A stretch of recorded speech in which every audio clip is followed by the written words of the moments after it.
vivons des bouleversements majeurs qui impactent notre environnement et l'ensemble des activités humaines. À l'heure où le travail hybride se généralise, quelle forme prend le dialogue social? Pour en parler, Jean-François Guillot, expert en qualité sociale et intervenant à l'IGS. Le dialogue social est aujourd'hui à la croisée des chemins. Le légal a rajouté le E d'environnement à tout ce qui est déjà social. De ce fait, personne ne sait réellement comment ça va se mettre en œuvre. Probablement les grandes entreprises créeront-elles elles-mêmes leur vécu en la matière.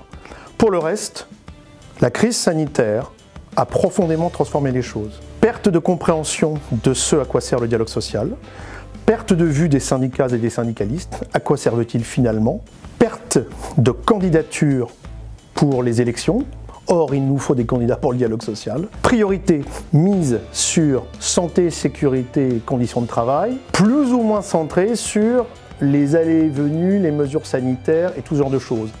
Mais cela a rejeté, des mois et peut-être des années après, des questions importantes en matière de dialogue social. Hybride, oui, car désormais on sait que le dialogue social, d'un point de vue technique, ne sera plus jamais le même.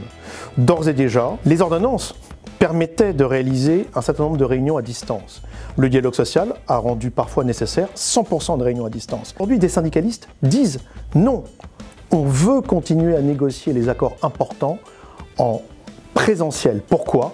Parce qu'on a plus de temps, parce qu'on peut plus s'exprimer, parce que aussi, disons-le tout net, des techniques issues du théâtre, de la prise de parole en public, peuvent fort bien s'exprimer et avoir de l'impact. Là où derrière un écran, vous perdez 70% de votre impact. Oui, il faut donc repenser cela. Mais ça ne s'arrête pas là.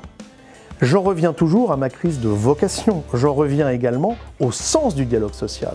Il faut sortir de la boîte noire du dialogue social qui jusqu'alors était réservée aux couples DRH, DRS et syndicalistes. Derrière l'écran, il n'y a plus de lien. Or, dans relation sociale, il y a relation et il y a social. Donc, c'est très mauvais de considérer que la technique fonctionne. Le deuxième enjeu était déjà présent avant le Covid. C'est la mainmise des DAF sur le volet DRH et social.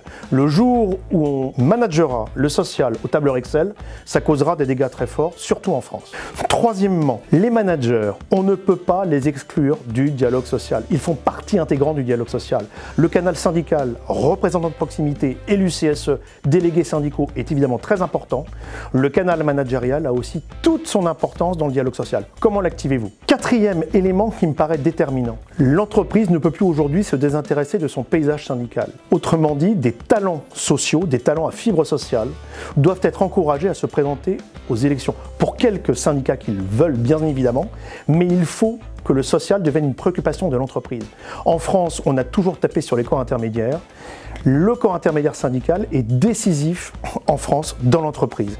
Et toutes les grèves qu'on vient de voir début janvier démontrent bien l'importance d'un dialogue social, y compris dans les plus grandes entreprises.